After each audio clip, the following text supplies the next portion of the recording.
This is part 2 of a video lecture from section 4.3 from Math 311, a course in linear algebra, Western Illinois University.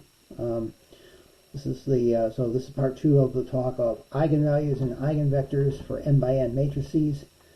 In the last video we did a lot of examples on how to find the eigenvalues and eigenvectors and eigenspaces of square matrices. And now we're just going to prove a few tidbits. This is the theoretical part, but hopefully it will be rather painless and rather short. So first off, I want to note that if, of course, in all of this, the A is an n by n matrix. A is invertible if and only if 0 is not an eigenvalue.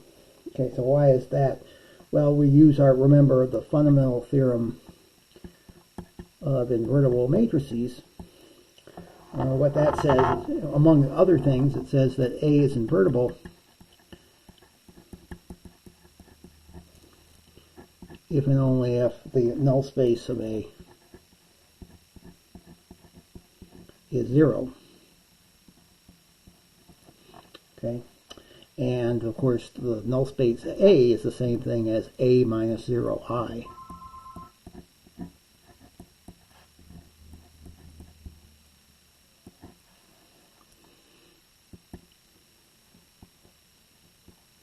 Okay.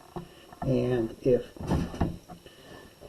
as long as this is just consists of a single vector, there's no way that 0 can be an eigenvalue. So 0 is not an eigenvalue.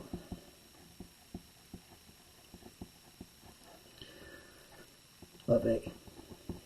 All right, and also I should include that the null space is really just a specific case of an eigenspace, okay, where the eigenvalue is 0. Okay. Next thing is this is going to be very helpful to compute large powers of matrices. Sometimes you have to compute an expression that has a large power of matrix times a vector, and sometimes you don't necessarily have to compute that huge matrix when you just have to compute the product of that power with a vector, especially when that vector is an eigenvector of the original matrix. So what's going on here, in fact, too, says if A is a square matrix with eigenvalue lambda and with corresponding eigenvector V, then A to the n has eigenvalue lambda to the n for any positive integer n. And if A is invertible, then A to the inverse of A has eigenvalue 1 over lambda. And it should be, as we'll see in a minute, the eigenvector is actually the same in all these cases. Okay, so why is that? Well, if lambda is an eigenvalue of A, by definition we have this. Okay, and then we can apply A to both sides.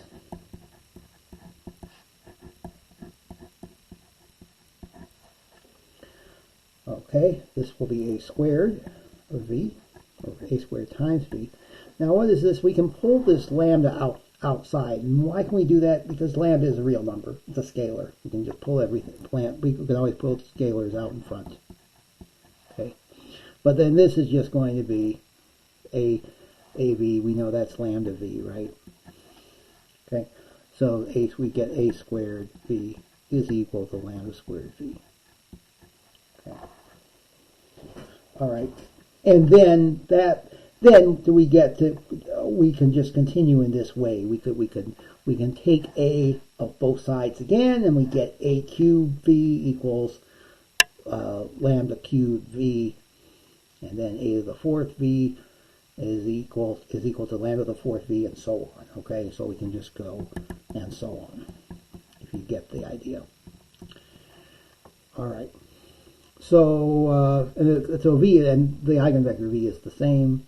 It is an eigenvector because it's not 0 and it satisfies this, so we're good. and if A is let's see what happens if A is invertible. Okay, once again, if A is invertible, we can start with this. Okay, by the definition of eigenvectors and eigenvalues, and then we can apply A inverse to both sides.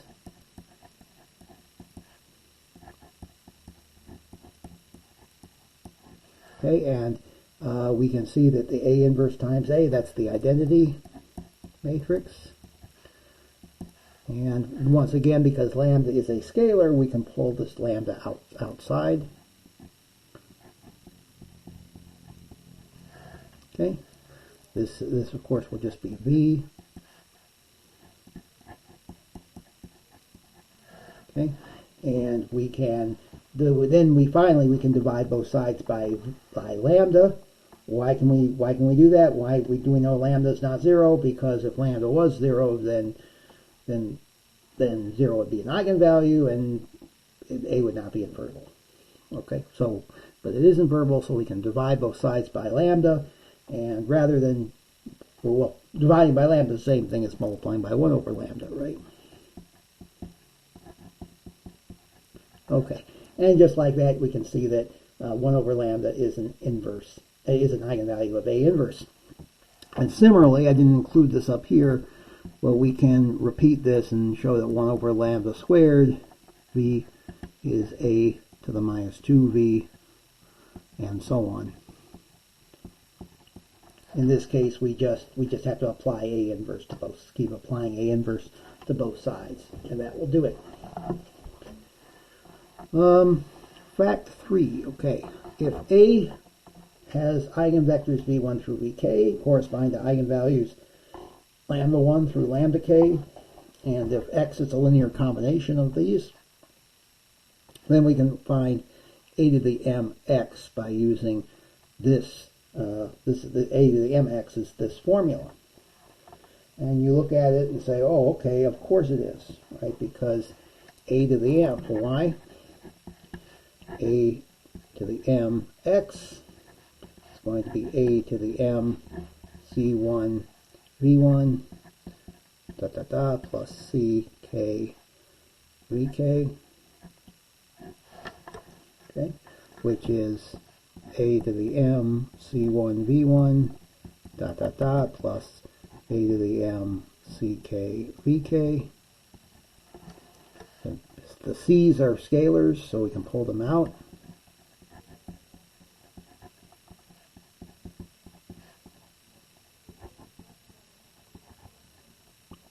Okay, and then this from the previous fact, we know that this is lambda 1 to the m v1, and this is lambda to the lambda m, lambda to the k, lambda k to the m vk. Okay, and this is, big from number 2. Okay, so that proves it. Okay, so it's not too bad. And again, if things work out great, it's going to show that things tend to work out nice if you're working with eigenvectors or you're working with linear combinations of eigenvectors, especially when you know what the corresponding eigenvalues are. So this way you don't actually have to compute the actual matrix a to the m to figure out what this is, as long as you're dealing with eigenvectors. All right. Now these are all nice, but probably they're not as important as this last one, fact number 4. This has to be the deal with the linear independence of eigenvectors when they have distinct eigenvalues. It says if A has distinct eigenvalues lambda 1 through lambda m with corresponding eigenvectors v1 through vm, then the set of eigenvectors is linearly independent. Okay. So again, it's very unlikely I'll ask you to do this on a test, but you should know how. You should understand these steps. All right. So what we're going to do is we're going to say, okay, let's suppose they're not linearly independent. Suppose they're dependent. Okay. So So suppose V1 through Vm is linearly dependent. Okay? And what we're going to do is we're going to assume this, and we're assuming the opposite of what we want to happen, and then we're going to get a contradiction, which will show that this can't happen. Okay, so what happens? So we know that we know that if we just take the vector v1, that's going to be linearly independent, right? And we're assuming this whole set is linearly dependent, right? So at some point, we can take v1 and then add v2 and then add v3. At some point, we're going from linearly independent to linearly dependent. Okay, so let's say that we have this set v1 through vk,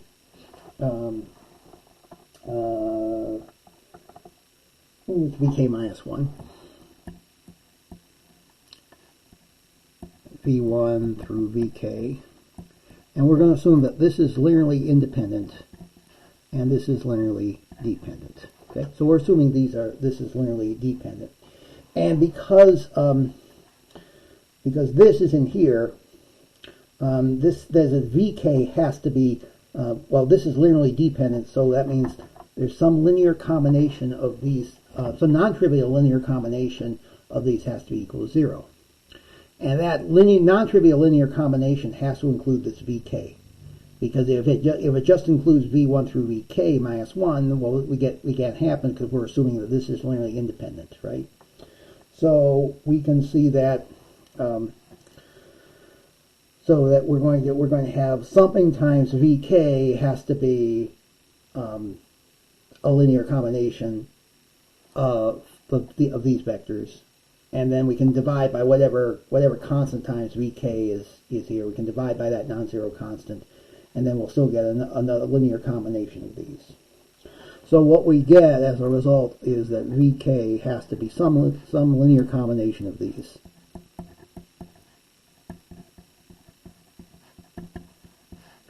Ck minus 1, vk minus 1. Okay, for some scalars ci. All right. Now we're going to apply a to both sides. Okay, and in the same way we can pull the C1 out front, and so this will be, well, yeah.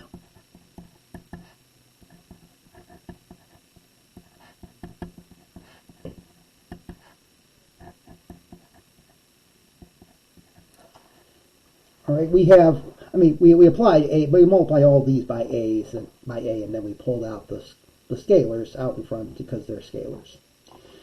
And then, we'll remember that all these are eigenvectors. So what this becomes lambda k vk. This is c1 lambda 1 v1 plus c2 lambda 2 v2 plus dot dot dot plus ck minus 1 lambda k minus 1 vk minus 1.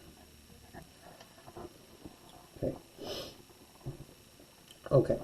All right. So that's one result here.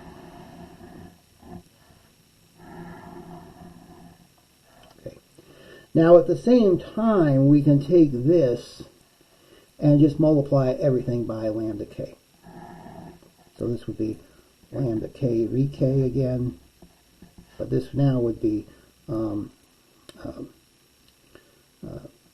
lambda k c1 v1 plus lambda k c2 v2 dot dot dot plus lambda k ck minus 1 vk minus 1. So we basically took this and we multiplied both sides by lambda k. All right. So we get this. Now we're just basically going to subtract this from this. So this is if this is 1 and this is 2, we subtract 1 minus 2. And what we'll get is if we subtract this minus this is the same, so we get 0. If we subtract this minus this, we can factor out C1, and then we'll get lambda 1 minus lambda k V1. And then if we subtract these two, we'll get C2 lambda 2 minus lambda k V2, and so on.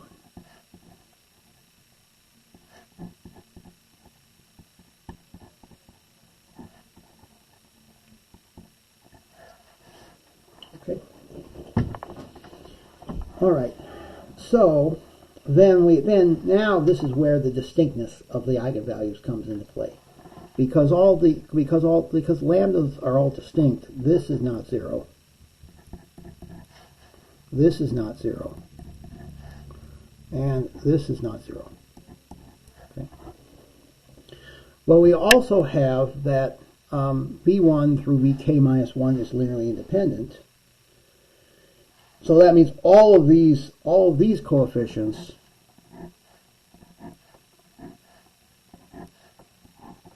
have to be 0, right?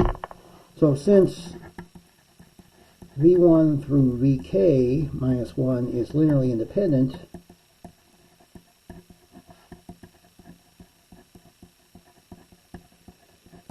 all of these numbers in parentheses have to be 0. But the only way that can happen is if C1, C2, and CK minus 1 are all 0.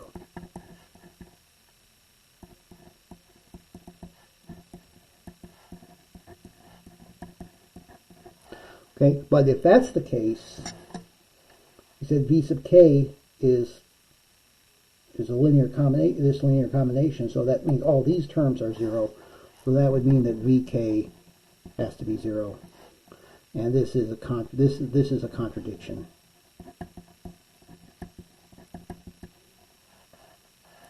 Contradiction, since Vk is an eigenvector. Okay, so we get a contradiction, which we can denote like this. It's where two arrows coming together. That means a contradiction. That means our initial assumption was wrong, which means that the vectors are linearly independent. So we can clear this up by saying v1 through vm is linearly independent.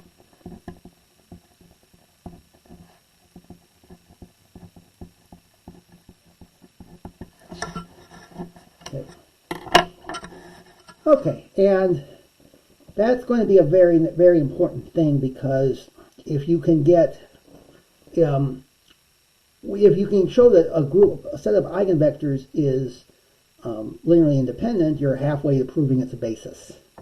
And if you have if you can get a basis of Rn consisting of eigenvectors, linearly independent eigenvectors, then some very nice things happen. Okay, and that's going to lead us to talking about diagonalization of matrices. Okay. In particular, if we have there were a few cases where we had three distinct, like in our examples, when we had three distinct eigenvalues, we got three linearly independent eigenvectors, and that was a basis for R3. And we're going to talk about, that'll lead us into diagonalization of matrices in the next lesson. So until then, thank you.